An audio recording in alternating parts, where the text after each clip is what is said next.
Okay, here it is. This is my completed apiary with flyover fence. I just finished it today.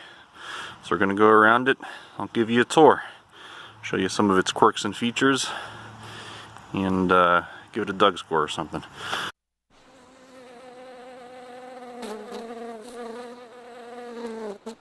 So this is the gate. That's the last thing I did. And as you can see, because I couldn't quite measure perfectly on the edges, I have a skill. It's actually a reciprocating saw that I basically drilled these on and then cut off the edges.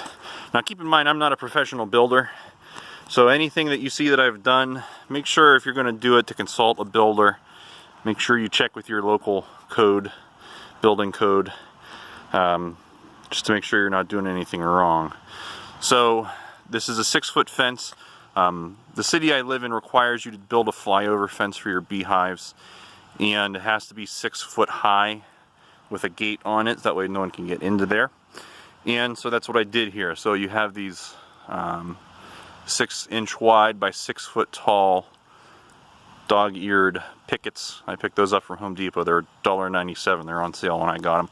It took me 71 pickets to finish this. I did 8-foot runs on this side and the other side, and then the side of the gate is about around 6 feet.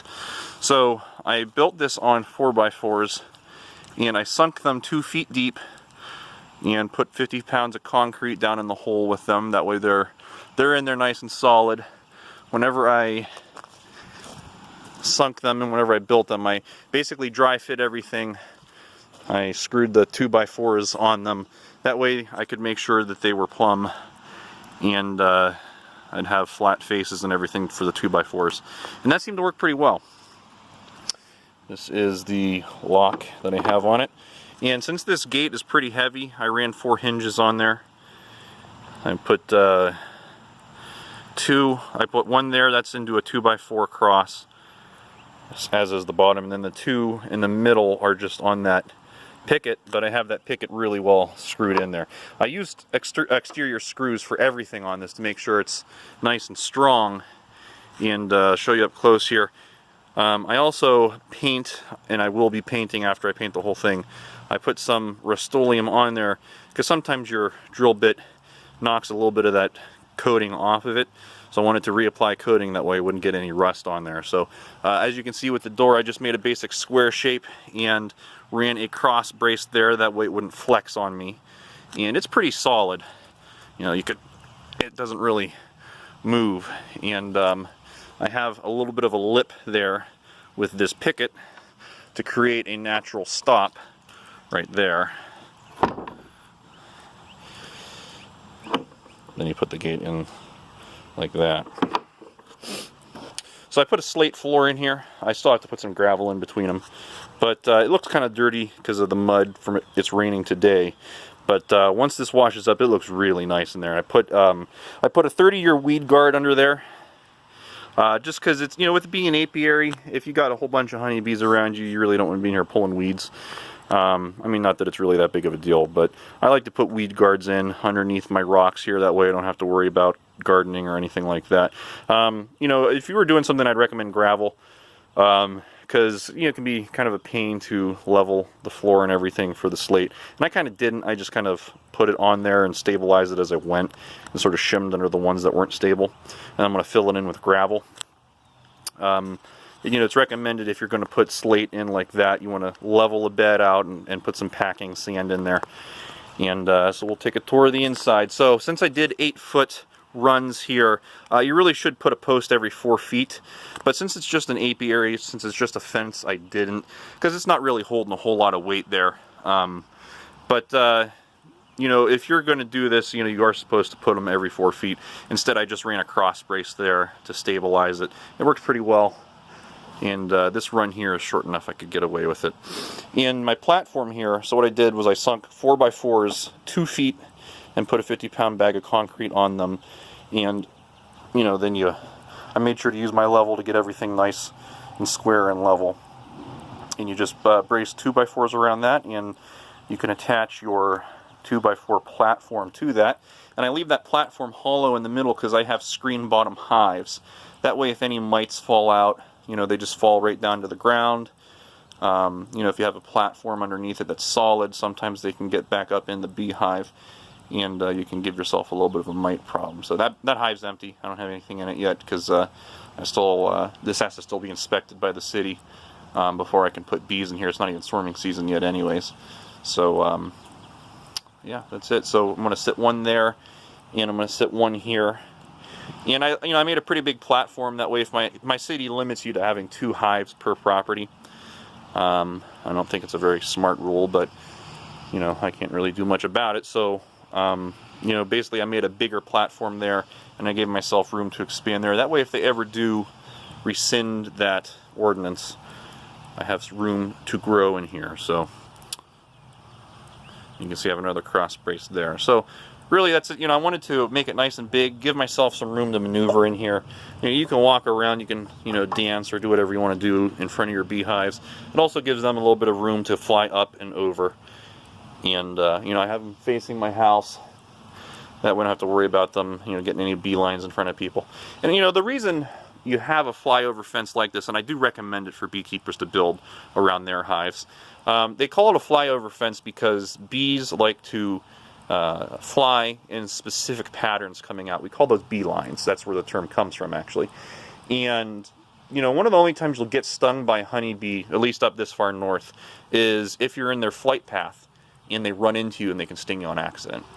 Or if you're mowing around it, right in front of it, having the mower shooting towards the hive and stuff, sometimes they'll come out after you like that. Or even if you're in the south and you have maybe some Africanized genes in your bees, they could be a little bit more aggressive, and if you're in their line, they might come after you a little bit more. So, having the flyover fences is nice because, they can't just fly straight out because there's a fence right there. So it forces them to go up at least 6 feet and over.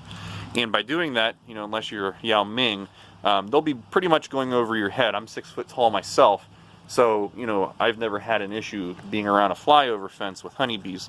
And by doing that, it really lets you mow right up next to the fence. You don't have any problems with them coming out after you, and it keeps the neighbor safe. I'm next to a church here, and my neighbor's on the other side. That way you don't have to worry about them getting in the flight pattern of bees. Another benefit of a flyover fence is that it protects the bees from the wind during the winter, and it can help your survival rate as well. And, the ordinance for my city, it requires you to have it at least 10 feet inside your property. And that way the bees have scattered, long before they've gotten to the property line. So it works pretty well for me. And I don't really think I'm going to have any issues with that. Even if I had, 5 or 6 hives in here, I don't think I could really fit. I don't think I could fit more than 5 or 6 in here. Maybe if I used this space, I could maybe get 8 or 10 or something like that. But this would be an awfully small space for that number of bees.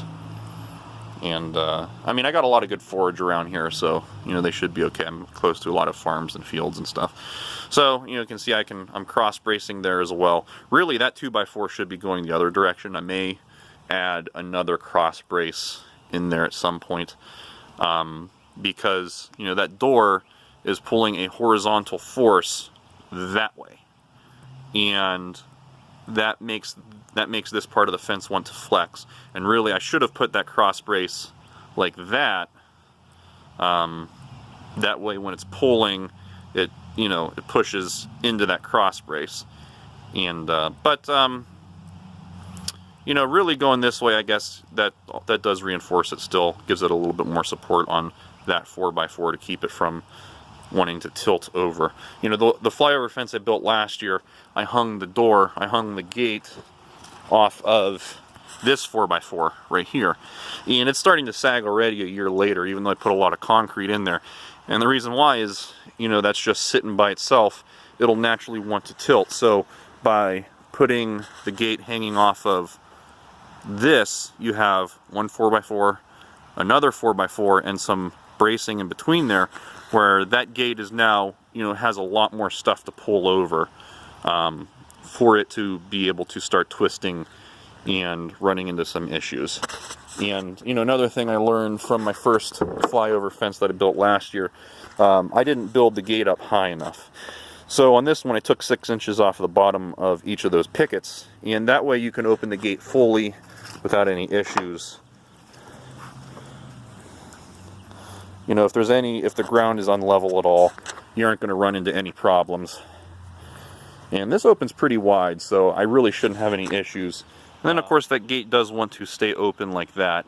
And I mean, if this were a door in my house, that'd be one thing, having to stay open. But really, on a flyover fence, if you're in that apiary working, having the door want to stay open kind of works better for you. That way you aren't having to constantly open it if you're moving in and out, carrying hives or anything like that.